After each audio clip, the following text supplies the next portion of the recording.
Live from WRAL News Headquarters in Raleigh, your number one source for local news. WRAL News, coverage you can count on.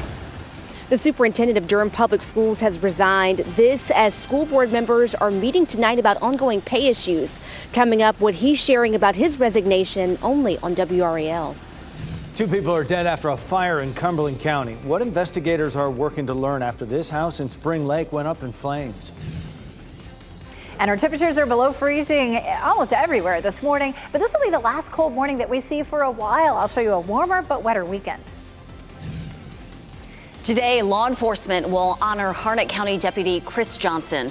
The procession that's happening today after the school resource officer died in a crash earlier this week.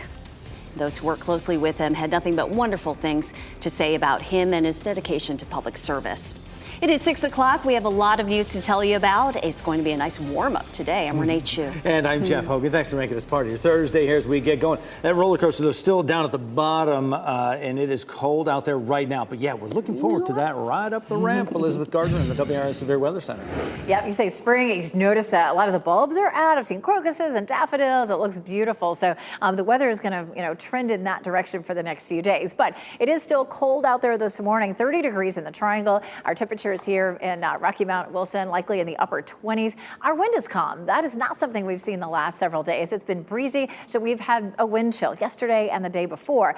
But it's just cold out there today. 24 in Southern Pines. It's 23 in Roxborough, 30 in Fayetteville, 28 in Clinton, 27 in Goldsboro. So temperatures are below freezing everywhere this morning. We may see temperatures drop another degree or two by the time we get to 7 a.m. But during the day today, our wind will shift to southerly. That's going to start to bring in the warmth. We'll see a high of 60 degrees this afternoon, but that flow will also bring in some moisture. We'll have a small chance of a shower on Friday and Saturday, and then that rain really picks up for us on Sunday and Monday. Now, the temperatures will stay mild. We're looking at only liquid, but I'll show you how much rain we could see with this system. Coming up, Brian. 6:01, almost 6:02 right now. We had a report from our partners at Waze of a crash out on 40 westbound around Davis Drive. Some new information. It looks like that's a report of a hazard in the road now. Not really seeing anything on the camera out there. Sensors are not indicating any big delays, but we'll watch that, let you know how it's developing. As we head around the rest of the Triangle, still looking good in Wake County. No crashes reported, and all of our major routes heading into Raleigh are looking fine.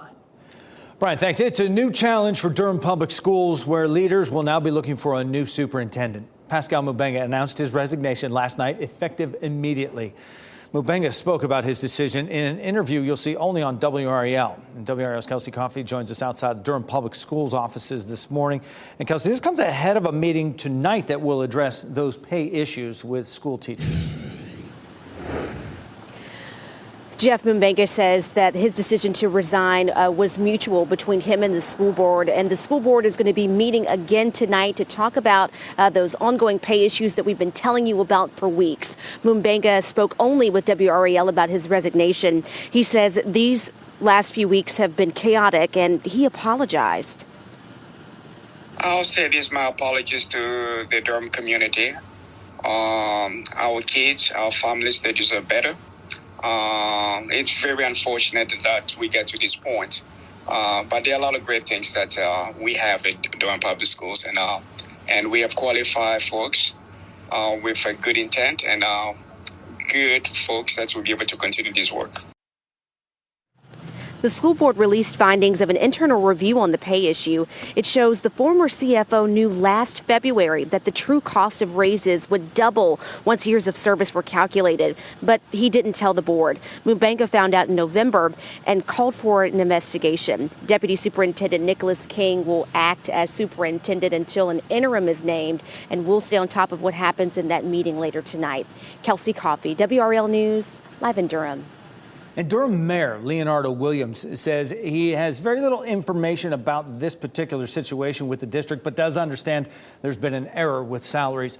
Williams says he does question whether resigning or firing anyone truly solves this issue. This is overall just a very unfortunate situation. People resigning or people getting fired, I still don't know how that solves the issue of, the pay discrepancy and children being able to get their learning time back. Williams also told WRAL it's important for the district to clearly communicate to its employees about what went wrong so Any similar issues like this can be avoided in the future. Breaking news. Investigators are working to learn the cause of a fire in Cumberland County that left 2 people dead. Brett Neese is in the WRAL Breaking News Tracker with what we're learning about that investigation. Investigators here with the SBI were called to that scene because of the deaths that are involved. I want to show you a video from the WRAL Breaking News Tracker of what this looked like. It happened around 10 o'clock last night in the Spring Lake community on Morrison Avenue. And you can see just a massive response from that fire department there, all in an effort to try to put those flames out as quickly as possible. Sadly, 2 people were unable to make it out of this home alive. And I'm asking investigators how that happened. What went wrong in all of this? I'm also asking if they have any idea on what caused this fire. I'll let you know as soon as I get those answers. In Raleigh, Brett Neese, WRAL News. Also new this morning, we are working to learn what caused a fire on Garner Road. Crews responded to this just after 3 o'clock. It was a call of a structure fire near Bragg Street. They were able to quickly put out the flames. Officials say no one was inside the building and no one was hurt. Police in Raleigh are working to make arrests after a meeting to sell items through social media turned into an armed robbery. This happened just after 8 last night on Peter Court. That's just off Garner Road. Police say 2 men approached the victim in the parking lot. One of them pulled out a gun. The victim also pulled out a gun, and there was an exchange of shots fired. The 2 men ran. The victim stayed and cooperated with police. 1 building and 3 vehicles were hit with bullets. No one was hurt. Today, the Supreme Court will hear a case that could have a big impact on the presidential election. Justices will hear arguments about whether former President Donald Trump should be kept off the ballot in the state of Colorado over his role in the January 6th riot. Extra security fencing is up around the court this morning, and people have been camping out overnight ahead of the hearing. Colorado's Supreme Court ruled in December that Trump should be left off the ballot there based on the 14th Amendment to the U.S. Constitution. It disqualified public officials who have engaged in insurrection from ever serving again. 2 states, Colorado and Maine, have determined this ban applies to Trump. Trump and his legal team disagree, arguing there is no legal basis and that blocking him from the ballot would cause what he calls chaos and bedlam. New this morning, authorities in Robeson County say a former UNC Pembroke student has died after a shooting that led to an active shooter alert on campus. Campus police responded to a shots fired call just before 5 yesterday afternoon near a university apartment complex. Police say they found shell casings at the scene and later found a gunshot victim off campus. That person was airlifted to a hospital and later died. There will be counselors on UNC Pembroke's campus today. All classes before 11 this morning are canceled. Today, the body of Harnett County Deputy Chris Johnson, who was killed in a crash Tuesday, will be escorted to a funeral home in Clinton. More than 50 law enforcement vehicles will leave Betsy Johnson Hospital in Dunn around 11 this morning. The crash happened Tuesday near Lillington. This is video of that scene. And yesterday, we learned Johnson's Dodge Charger crossed over the center line and collided with a tractor trailer near NC Highway 210. That impact caused his patrol car to spin out and collide with a car right behind that tractor trailer. A funeral service will be held for Johnson Tuesday at Central Baptist Church in Dunn. Happening now in the WRAL Live Center, Secretary of State Antony Blinken is in Israel today. This is brand new video into a newsroom of Blinken meeting with Israeli leaders. He is pushing for a humanitarian pause in the fighting between Israel and Hamas. These meetings come one day after Blinken issued a harsh critique of the Israeli Defense Forces campaign in Gaza. Blinken wants to see an improved humanitarian effort by Israel in Gaza. This is the Secretary's 7th trip to Israel since the October 7th Hamas-led attack. We'll keep monitoring this story for any updates here in the WRAL Live Center. Ken, thank you. People who live on Martin Street in Raleigh are left shaken by recent shootings, and they're trying to get help from city leaders to keep their neighborhood safe.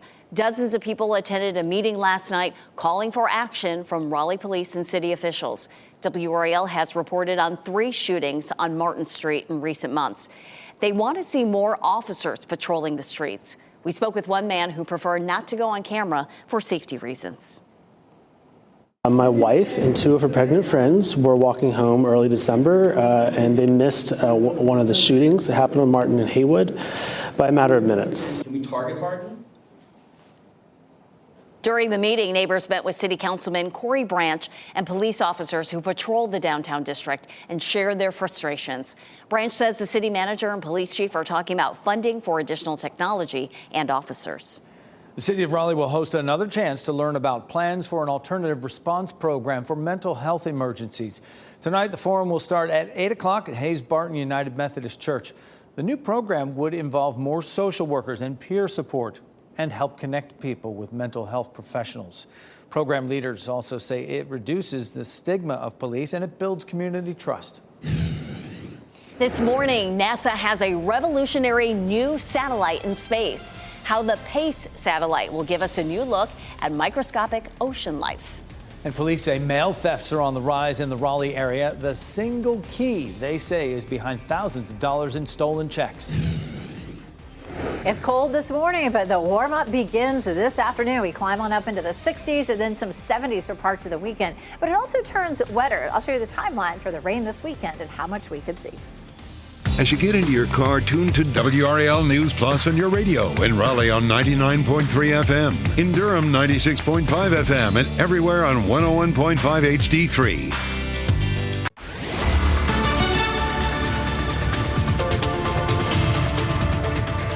6:13 on this chilly morning. Our temperatures are in the 20s in most places. In the Triangle, we're sitting at 30 degrees right now. Our skies are clear. It's going to be a beautiful day. Our high temperatures will climb into the 60s today. So today begins our warm up as we head into the weekend, but we also have some rain in the forecast. Even starting tomorrow, we could see a few light showers. So hopefully you'll get a chance to get outside and enjoy this nice day. Temperatures this morning are ranging from 25 to around 30. And so kids at the bus stop hopefully will be bundled up for that. But getting off the bus, they may be ready to shed those coats as our temperatures climb to nearly 60 degrees with plenty of sunshine. After this morning, it's not this cold again until sometime next week. We'll enjoy the warmer temperatures, but I'll show you how much rain we could see and which day looks the wettest. Coming up, Brian.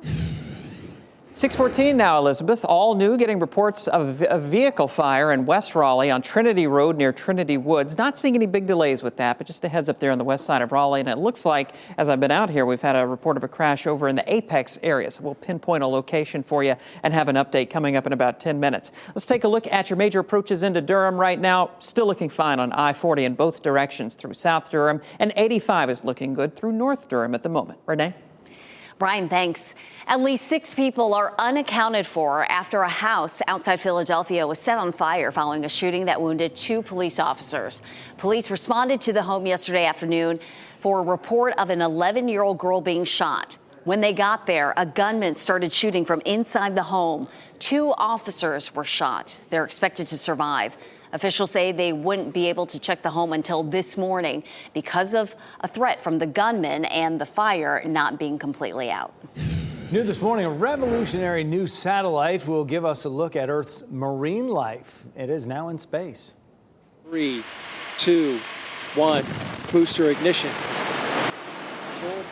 That rocket carrying NASA's PACE satellite launched from Cape Canaveral just after 1:30 this morning. The mission is expected to shed light on how aerosols and clouds serve as indicators for ocean health and global warming. It'll join a fleet of more than 24 NASA Earth science missions currently circling the Earth. Today, state education leaders will launch a new effort to get more businesses involved in school and workforce education. The Department of Public Instruction and the North Carolina Chamber will release a new toolkit for businesses this morning.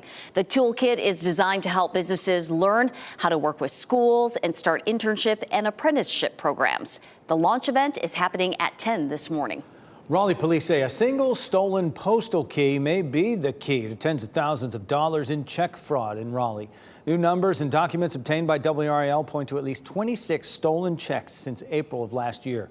That's when a postal service worker was robbed and their master key, which can open any post box, was stolen. The victims include people in Raleigh and Clayton, at least 9 businesses, and even the infant toddler center at Raleigh's First Baptist Church. Police and postal inspectors are looking into this. So far, no arrests have been made. Happening now in the WRAL Live Center, the Vince Lombardi Trophy is in Vegas. This is brand new video of the coveted trophy arriving in Vegas. A FedEx Express delivery van transported the trophy to the Super Bowl experience presented by Toyota, officially marking the first time Vegas will be hosting the Super Bowl. Three-time Super Bowl champion and 49ers great Jerry Rice doing the honors, carrying the trophy from that FedEx van. He's going to take it into what's called the Super Bowl experience. Of course, that's a fan experience, so people can go and experience different clinics and get autographs and all that good stuff. And you can see Jerry Rice doing the honors there, where it will remain here until Saturday. And then, of course, it will go to the stadium on Sunday for the big game. The winner of the Super Bowl, we get to take home that trophy right there. Yeah, precious cargo, got to handle it with gloves. This weekend, Wake County Animal Center is launching its Valentine's Adoption Campaign program. This means adoption fees will be $25 for dogs 6 months and older and $5 for cats. It starts Saturday, runs through Friday the 16th. Right now, there are 86 dogs, 3 puppies, 20 cats, and a kitten waiting to find their forever homes. Coming up on 6:18 right now, beautiful sunrise on the way right now. Clear and cool. We may drop still a few degrees here as we continue on this morning. Elizabeth Gardner in the WRAL Severe Weather Center with a look around town. We tend to see our coldest temperature this time of year right around sunrise, and so that's going to be in the 7 o'clock hour. So yeah, we might drop it another degree or two. We're sitting at or below freezing everywhere this morning. Lots of 20s, but clear skies. We're just beginning to see a hint of daylight there in Goldsboro. We take a look at Apex this morning. Here's Chapel Hill, courtesy of Top of the Hill Restaurant. And of course, right there, look at our newsroom in Fayetteville. Let's talk about the big picture. A lot of things going on here. Of course, earlier in the week, we had devastating flooding in Southern California. There's another system swinging through there, not likely to cause a lot of problems, but definitely creating some wintry conditions across parts of the West. This is the low that brought all that rain to California. As it slides north and east, the cold front will drag across our area and start to increase the amount of moisture that we see in our region. This high pressure system has been feeding cool air in. As it moves eastward, it starts to tap into some of that Gulf moisture and warmth, and that's what's going to change up our weather pattern. Today just looks beautiful. We'll see 60 degrees. We'll see sunny skies, cold start, but we warm up this afternoon with a switch in our wind direction. But let's start with Friday morning. Friday morning early, we could see a few sprinkles. It's going to be interesting. Both of our short range or high resolution models are showing a few isolated showers for Friday morning. There are probably going to be plenty of people that don't see them, and it's going to be a dry air mass. So we're not likely to see very much rain, but Futurecast, both of these models continue to show just an isolated shower, a little sprinkle for us on Friday, even into the evening. And then Saturday, we get a little bit of a break, it looks like. Here's Saturday at 8 a.m. We might even see a little bit of sunshine peeking through on Saturday. And then Saturday night, Sunday, and Monday look the wettest. So we move ahead. Here's Saturday morning. This version of Futurecast is showing a sprinkle or two. So we've got 20% in for Saturday just to cover the bases. Then our cold front swings through, bringing us rain on Sunday. It may taper off a little bit late in the day, and then we see another wave that moves in on Monday. That's likely to be with us, maybe tapering off late Monday, but probably going to be early Tuesday before we see that moving on out. And then we'll see some clearing after that, and temperatures will start to drop a little bit again as well. How much rainfall are we going to see out of this? Between now and Sunday, we'll likely see somewhere between ½ an inch and an inch, and then on Monday we could see maybe another inch on top of that. So all total, 1.5 inches to 2 inches out of this by the time we get to Monday night. Super Bowl forecast looks dry in Las Vegas, but they do have a dome over the stadium. It'll be cool at 55 degrees at game time. For us, temperatures will be in the 60s on Sunday. We'll see some scattered showers. Of course, Sunday and Monday, likely the wettest days. And then by Wednesday, just in time for Brian Schrader's birthday, we're back to some sunshine. And Brian, this looks like the perfect birthday for you. I mean, 58 degrees, some sunshine. That's hard to beat. It is. That is hard to beat. I have nothing to complain about. It is now 6:20 as we take a look at traffic. I want to talk about this crash over in Apex. It's reportedly on 64 westbound, right around the Highway 55 interchange. I'm not seeing much evidence for this crash causing any problems. Our sensors are looking fine through there. Raleigh 911 is not reporting a response to this crash, but our traffic feed here is indicating a report of a crash apparently involving a truck. So we're working to get some details about that. Just in the past couple of seconds, we've had a report of a crash over in the Wilson's Mills area on 70, and I am seeing a little bit of a westbound delay building there as you head out of Selma back toward the Wilson's Mills area. We'll get an update on that coming up in a few minutes. And a reminder, if you're getting ready to head out, don't don't forget, turn us on in the car. We're on the radio at 99.3 FM in Raleigh and 96.5 FM in Durham. Thanks, Brian. Disney is making a $1 billion investment in a Triangle company. What the CEOs of Disney and Epic Games say you can expect from this blockbuster new partnership. 5 on Your Side has uncovered more cancer cases connected to NC State's Poe Hall. The criticism the school's chancellor is now facing from employees and students over this investigation. And here's a look at your winning lottery numbers. We'll be back with What's Trending.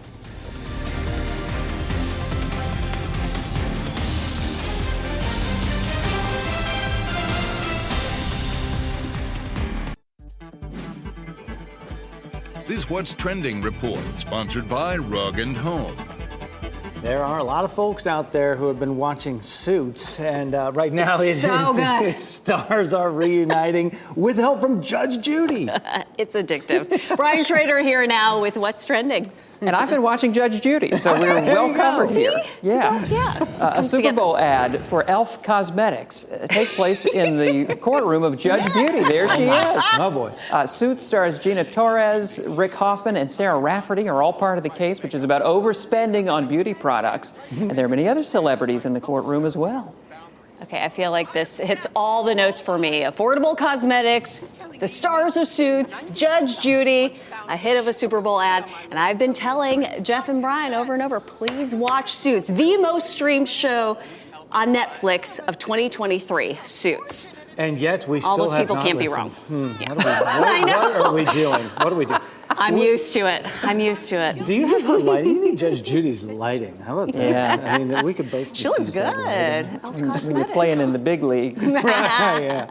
get all the lighting you want. Disney is bringing Moana back to the big screen. In the sequel, Moana gets an unexpected call from her ancestors and has to go on a new adventure on the high seas. It is going to be in theaters Thanksgiving. Cannot wait for it. You know, Moana 2, it was supposed to be a TV series. They weren't even planning a movie, but then the big guy, Bob Iger, took a look at some of the footage. He said, this is too good. We're going to make a second version of this. So out it will come Thanksgiving. It is really good. The songs in the first Moana. Even Love I them. liked it, and I don't like anything. Right, exactly. So that's Okay, the true so test. you heard it right here. You got to watch it if you haven't. All right, thanks, Brian. This picture of a napping polar bear, we love this, curled up on an iceberg is the winner of this year's Wildlife Photographer of the Year People's Choice Award. It's called Icebed. British amateur photographer Nima Sarakani took the photo off the coast of Norway, and he says he hopes it inspires hope that there is still time to reverse climate change. The bed is shrinking. A record 75,000 people voted in this photography competition. Well, it's been chilly here, but we're about to see a big warm up. It starts today, and we'll see at least one day this weekend in the 70s. But we do have rain to go along with it. I'll show you which days look the wettest coming up. Also today, law enforcement will honor Harnett County Deputy Chris Johnson. The procession that's happening today after his death in a crash earlier this week. Durham Public Schools will be looking for a new superintendent after Pascal Mubenga issues his immediate resignation. What's next for school leaders as they try to work through the growing controversy over staff pay?